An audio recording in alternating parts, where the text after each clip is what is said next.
গৌর গোপীনাথ জিউ মন্দির। এখানেই রয়েছে ভারত তথা গোটা পৃথিবীর মধ্যে সবথেকে উঁচু শ্রী চৈতন্য মহাপ্রভুর মূর্তি। এর উচ্চতা হচ্ছে 60 ফুট।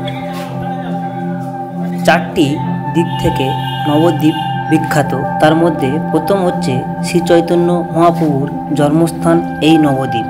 নবদ্বীপকে বলা হয় পাকসের অক্সফোর্ড। এখানেই ছিল একসময় বাংলার রাজধানী। নবদ্বীপে আরও একটা জিনিস আছে, লাল দই বা ক্ষীর দই এখানে বিখ্যাত। নবদ্বীপের 60 ফুট মহাপ্রভু। আপনারা নিশ্চয়ই নবদ্বীপ নামটা খুব আপনাদের কাছে পরিচিত, তাই আজও আমরা চলে আসলাম নবদ্বীপ 60 ফুট মহাপ্রভু দর্শন করতে। তাই আপনাদের সম্পূর্ণ ভিডিওটা দেখতে রিকোয়েস্ট করলাম। অনেকে মায়াপুর ঘুরে চলে যান, কিন্তু নদিয়াকে গোটা বিশ্ব চেনে নিমাইয়ের জন্মস্থান হিসাবে। আবার মহাপ্রভুর জন্মর আগেই নবদ্বীপ ছিল বাংলার রাজধানী। শিক্ষা, বিদ্যাচর্চা এবং সংস্কৃত ও স্বাস্থ্যচর্চা।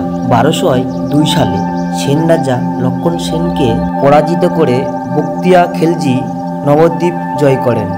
এরকম একটা বিপদ জয়ের সময় হিন্দু ধর্মের অবস্থা শোচনীয় হতে থাকে।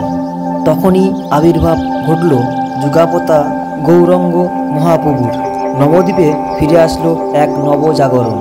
শিক্ষা, সংস্কৃতি এবং স্বাস্থ্যচর্চায় এক উন্নতির শিখরে উঠতে থাকল।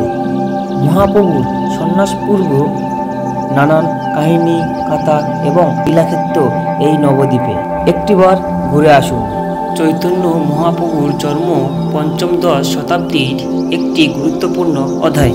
চৈতন্য মহাপ্রভুর আবির্ভাবের সাথে বৈষ্ণব সংস্কৃতি নবদ্বীপে সুপ্রতিষ্ঠিত হয়েছিল। আমরা চলে এসেছি নবদ্বীপ ধাম 60 ফুট মহাপ্রভু দেখার উদ্দেশ্যে। এখন যে মূর্তিটি আপনারা দেখছেন, ইনি হলেন 60 ফুট মহাপ্রভু। স্থান হচ্ছে নবদ্বীপ 60 ফুট মহাপ্রভু।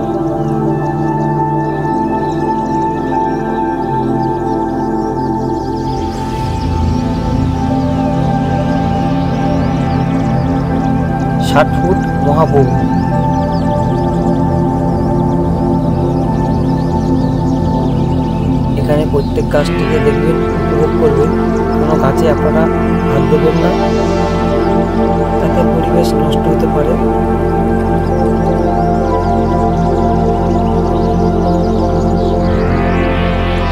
আমার সামনেই দেখছেন রাধাকৃষ্ণের মূর্তি রাখা রয়েছে, তাতে বাগানে সৌন্দর্য ফুটিয়ে তোলা হয়েছে।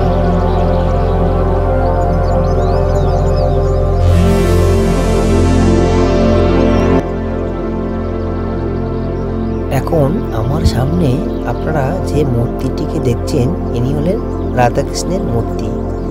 এছাড়াও আরও অনেক মূর্তি রয়েছে।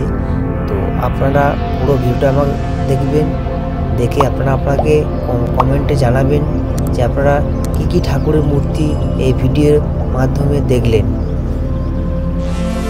আর আমার ভিডিও যদি আপনাদের ভালো লাগে, একটা কমেন্ট, লাইক, শেয়ার করতে ভুলবেন না। আর অতি অবশ্যই সাবস্ক্রাইবার করে রাখবেন, যাতে নতুন নতুন ভিডিও আবার আমি আপলোড করলে আপনাদের কাছে পৌঁছে যায়। এই পুরো বাগানটিতে খুব সুন্দর ছোট ছোট মাটির মূর্তির মাধ্যমে শ্রী চৈতন্য মহাপ্রভুর জীবন কাহিনীকে খুব সুন্দরভাবে তুলে ধরা হয়েছে।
হাই গাইস, এখন আমি নবদ্বীপে ঘুরতে চলে এসেছি। তোমাদের এটা ভালো লেগেছে একটু বলবেন।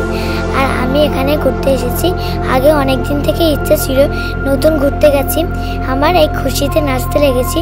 তাই জন্য আমার এই নবদ্বীপ ধামটা আমার খুব সুন্দর লেগেছে।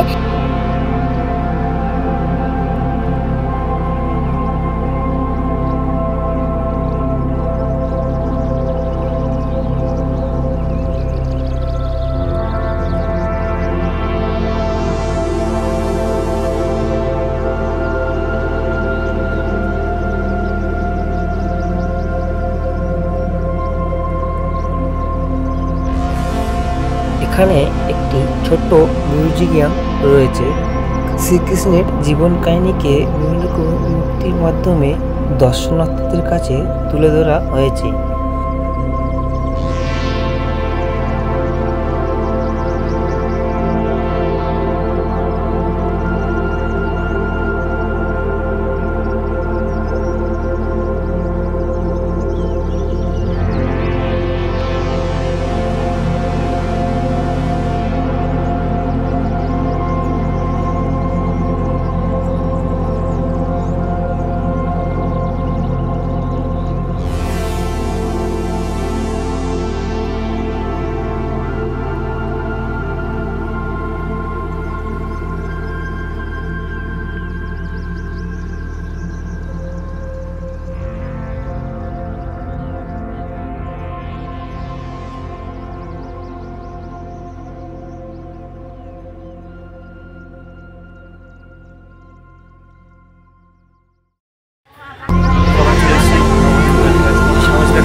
কলা ছাড়িয়ে খাচ্ছে, কেউ ছাড়িয়ে দিচ্ছে না।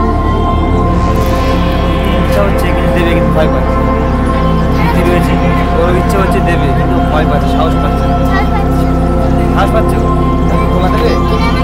কিনালে কলা দেবে? তুমি কলা আনতে পারো কিনা? তো গাইস, প্রীতি যাবে কলা দিতে, অনেক সাহস নিয়েছে। তো দেখা যাক কলাটা দিচ্ছে, কি অবস্থা হয় জানি না। চলো।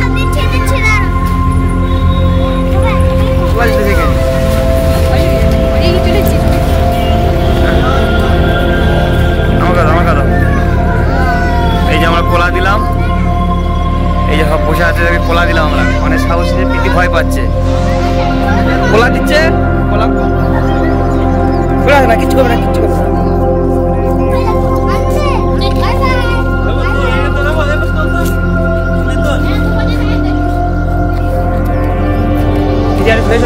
কিচ্ছু করবে না, কিচ্ছু করবে না।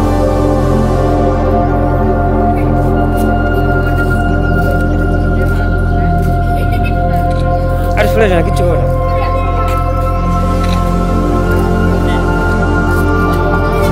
চলো চলো চলো, চলে এসো চলে এসো চলে এসো। এখানে হনুমান রয়েছে, হনুমানের সাথে বেশি চালাকি করবেন না, তাহলে বিপদে পড়তে পারেন। Uncle side please. নীরবে রয়েছে বসে, ডিস্টার্ব করবেন না কেউ। আমার তো খুব ভয় লাগছে, তাও সাহস নিয়ে যাচ্ছি।